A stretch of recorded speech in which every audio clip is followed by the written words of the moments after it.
பொதுவாக திமுக அரசினுடைய செயல்பாடு எப்படி இருக்குதுன்னா, அதனுடைய கொள்கைகள் வேறவா இருக்குது, நிர்வாகம் வேறையா இருக்குது.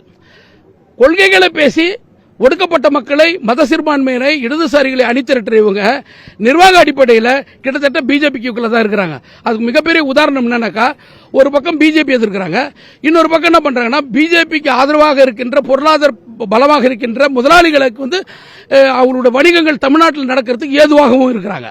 அப்ப இங்க என்ன வருதுனாக்கா, என்னை பொறுத்த வரைக்கும் பிஜேபி இந்தியாவில் ஒரு பெரிய வலிமையான அமைப்புகள்லாம் ஒன்று கிடையாது.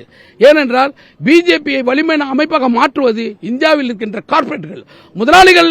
ஏன்னா எந்த கட்சி வந்தால் எனக்கு ஏதுவானதாக இருக்கும், நம்ம அங்க சுரண்டலாம், அங்க இருக்கிற நிலங்களை கைப்பற்றலாம், கனிமூலங்களை சுரண்டலாம், மிகப்பெரிய தொழிற்சாலைகளை உருவாக்கலாம் அப்படின்றத திட்டமிடுறது முதலாளிகள். ஆனால் அந்த முதலாளிகளுக்கு மிகப்பெரிய பாதுகாப்பாக எந்த அரசு இருக்கிறதோ அந்த அரசை அது திரும்ப ஃபண்ட் பண்ணி என்ன பண்ணுறதுன்னா ஆட்சி அதிகாரத்தை கொண்டு வருது. அந்த அடிப்படையில் தான் இந்தியாவில் பிஜேபி ஆளுகிறது.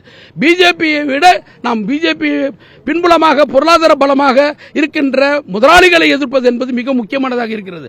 ஆனால் திமுக அரசுடைய செயல்பாடு எப்படி இருக்கிறது என்றால், ஒரு பக்கம் தேர்தல் அரசியலுக்காக பிஜேபி எதிர்ப்பதும், இன்னொரு பக்கம் பிஜேபிக்கு மிகப்பெரிய பொருளாதார பலமாக இருக்கின்ற வணிக முதலாளிகள், கார்பரேட்டுகளுக்கு பாதுகாப்பாக இருக்கிறது இருக்குது. இப்படி இருக்கும்போது எந்த சூழ்நிலையும் பிஜேபியை திமுகவால் எதிர்க்க முடியாது, வெல்ல முடியாது. ஏனென்றால் பொருளாதார பலத்தில் ஒரு முதலாளி எவ்வளவு வலிமை அடைகிறானோ அந்த அளவுக்கு அவன் அரசியல் அதிகாரத்திலும் வலிமை அடைவார். அப்போ பிஜேபி முதலாளிகளும் ரெண்டு பேருமே ஒரு சேர ஒரு தண்டவாளத்தில் இயங்குகின்ற ஒரு ரயில். இந்த ரயிலை திமுக எதிர்க்கிறது என்பது மிகப்பெரிய பொய்.